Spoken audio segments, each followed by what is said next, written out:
Welcome back to Tesla Talk Tuesday, guys, where today we start with some of the lowest range I've had on my car in a long time.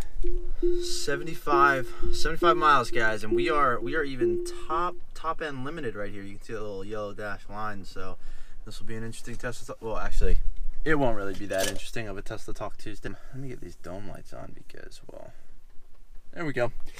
Yeah, welcome back to the Tesla. Yeah, anyway, 75 miles.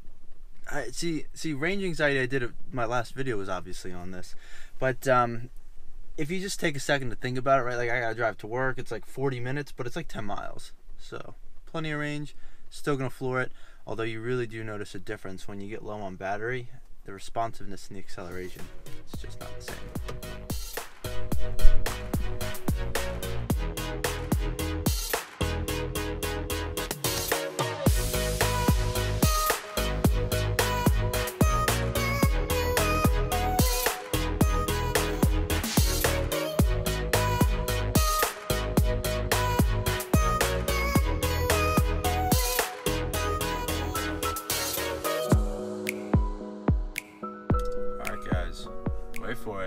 Wait for it.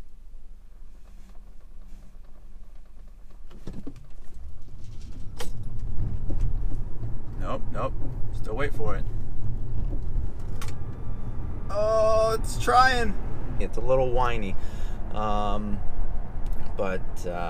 it still moves. It's still much quicker than most cars on the road. So it's not too bad, but at the same time, it's also not great.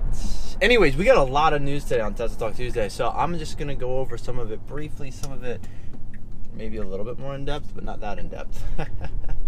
Skimmed over some news articles last night. So my main source of news, just for you wondering, I use Electric. It's pretty solid. It has a good overview. I think the main editor on there is Frederick.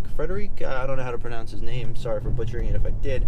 But anyways, very good news source. I like that a lot. Obviously, I also just follow general stock news and information on Tesla. I get Seeking Alpha article updates, but I'd say 90% of the articles I get from Seeking Alpha end up being bearish. There's a lot of short sellers and a lot of people shorting the stock. But anyways, on to the news, guys. Ooh, Model X. All right, let's start with the good, the bad, and the, well, okay, actually, we're not doing the good, the bad, and the ugly. Let's just start with some good news. Tesla V2 Superchargers, apparently that limit is already getting bumped. There's images of a Model 3 getting like 140, 150 kilowatts of charge rate at a V2 supercharger. That correlates to roughly like 600 and some miles an hour. It's pretty good stuff. In other Tesla related news, well, actually, that was good. This is kind of bad, but also good. Tesla Model 3 was actually hacked, but it was part of a hacking competition, I believe, called Pwn to Own. And well, these hackers definitely pwned the Model 3 because they now own it. So they were able to, a team of 2 hackers, I think it was in Canada is where this competition took place. Tesla provided a Model 3 for people to try to hack, find vulnerabilities in the system, and a team of 2 hackers on the last day of the competition were able to hack into the Model 3 on some like loading screen vulnerability or something. I don't know if that's right. Link will be in the description if you want to check out the article. But either way, they were able to take control of the vehicle, and because of finding this vulnerability, Tesla gave them the Model 3. Tesla has had a bug bounty program out, I think since like 2014, 2016, I don't know. Either way, I believe in the past they've offered incentives such as just $15,000 for every bug found, just things like that. So it is neat that they do this. They obviously want to keep improving their cars, keep them as safe and secure as possible. I think back in 2016 or earlier, I might be butchering the dates, but either way, back in the day, there was a team of white hat hackers in China, I believe, that found a software vulnerability in the Model S. And well, those hackers disclosed this to Tesla before releasing it publicly, and were given some sort of bounty. I don't know if this was a $15,000 bounty or more, but either way, they found some vulnerability through Wi-Fi. They were able to hack in, told Tesla about it, they were rewarded for it, and Tesla was able to send out an over-the-air software update and fix that vulnerability very quickly. So it's cool that they're able to do that. So some other good news relating to Tesla, the Model 3, just miles on the road from the Model 3. I think it's only been a little over a year since the Model 3 came out and has been on the road, but all Model 3s combined have just crossed 1 billion miles of driving, so that's pretty cool stuff, and also helps feed into the autopilot machine learning AI system they have to get better self-driving capabilities going forward. So pretty cool stuff. That just shows you how many cars they have on the road now and how many cars are contributing to that autopilot driving. I mean, this car is almost at the 100,000 mile mark, but nowhere near 1 billion mile mark that all those Model 3s have come close to. I believe back in 2016 was when Tesla hit 3 billion miles on the road with all of their vehicles. I think they're over 5 billion miles total now between all of their vehicles. So some other quick numbers I'm just going to throw at you. I think Tesla had over 4 billion miles logged between all their vehicles by the time they started Model 3 production. They were also averaging around 7 million miles a day when they started Model 3 production. And well, just after just over a year of the Model 3 being on the road, the Model 3 alone has logged over 1 billion, or Model 3s, plural, alone have logged over 1 billion miles. So that's pretty cool stuff.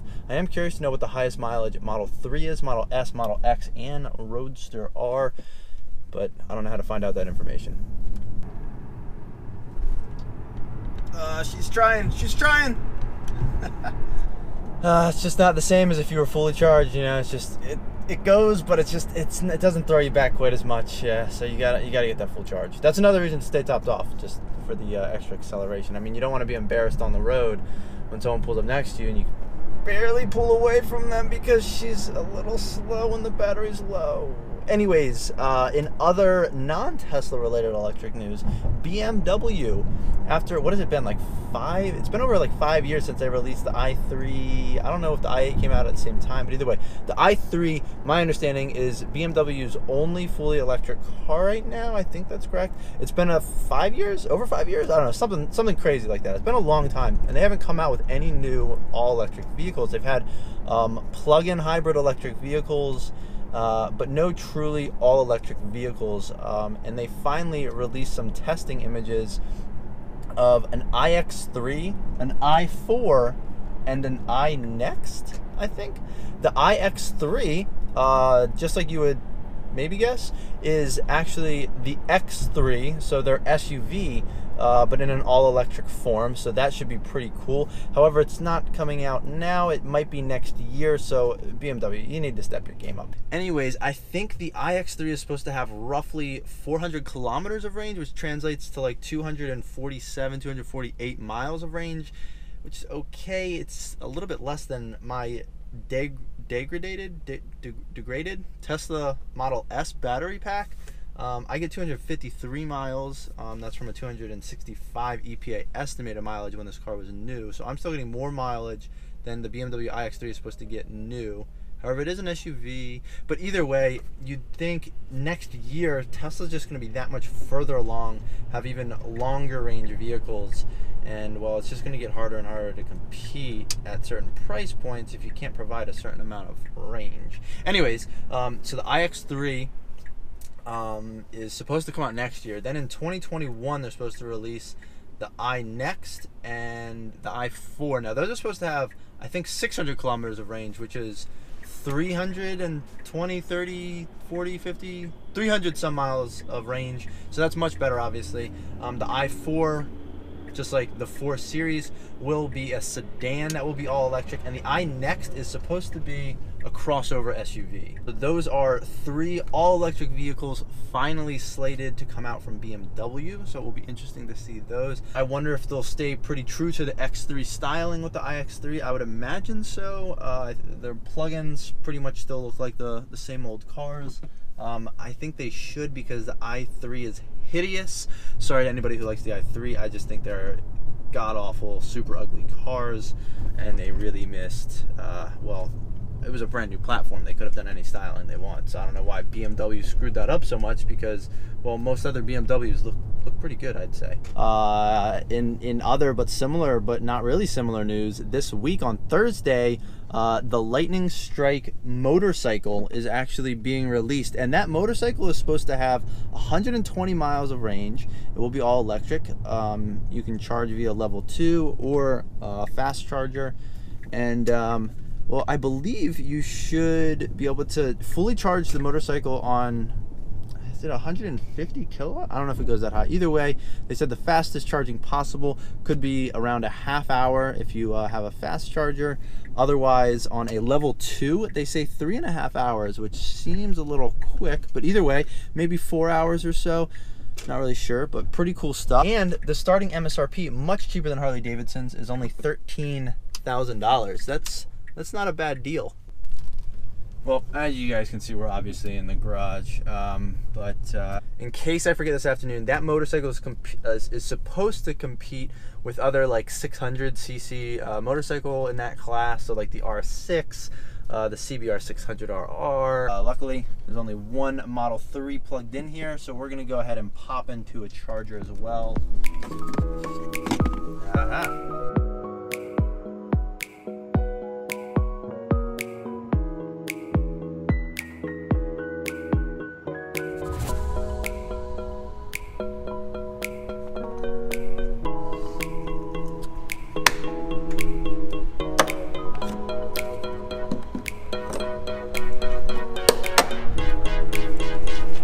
Model 3, Model 3, Model 3, Model S, Model X, Model X, Model X.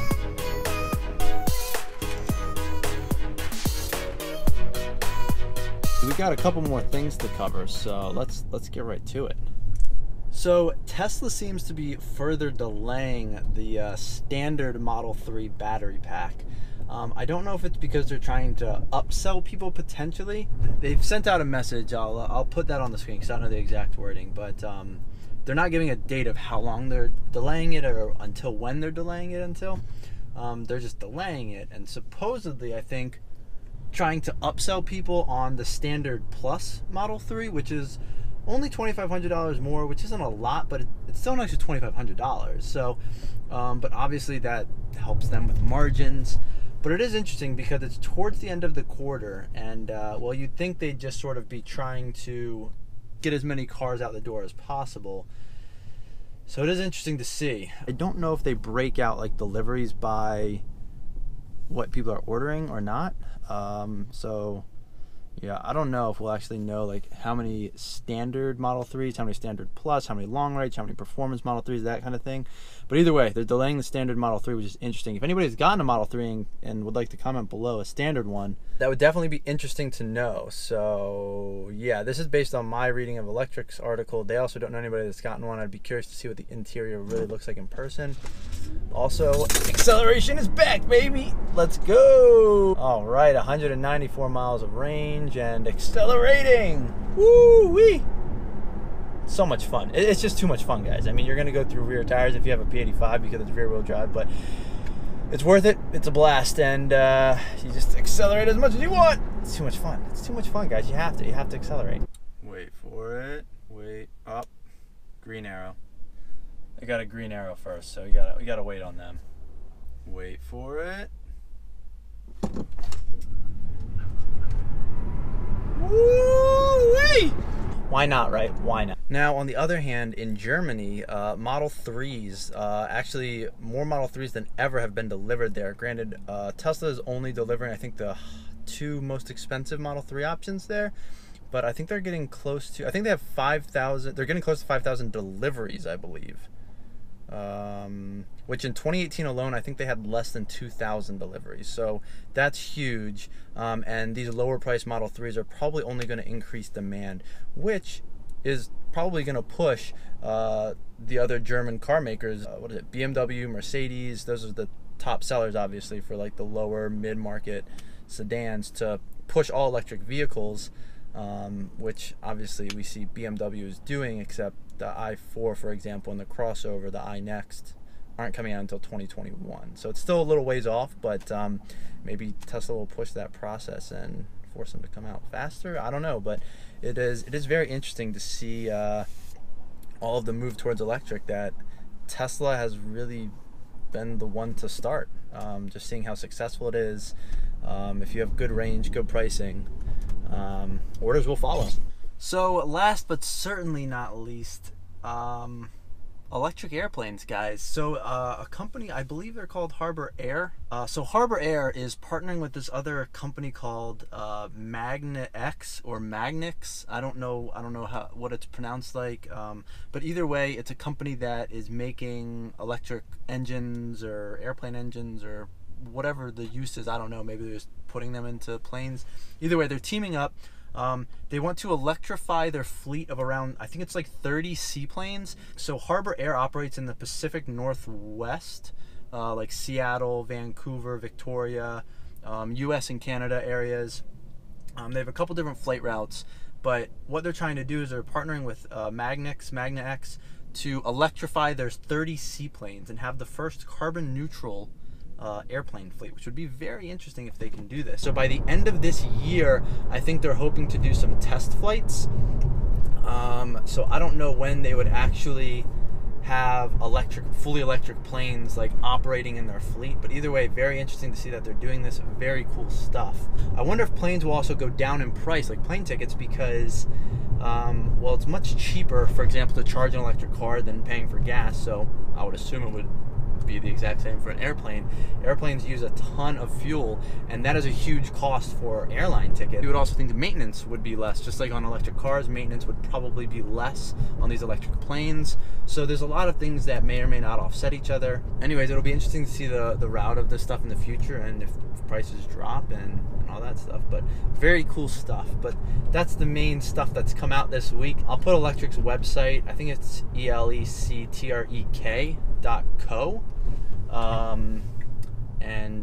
Yeah, that'll be in the description below. Also, if you're looking to get a Tesla, referral link in the description. And if you guys are enjoying these videos, please consider liking and subscribing. But I think that's going to be it for Tesla Talk Tuesday. I have a nice, lovely drive home in my gorgeous Tesla here with the awesome sticker wrap that I have on it. Anyways, thanks for checking out the channel, and thanks for watching.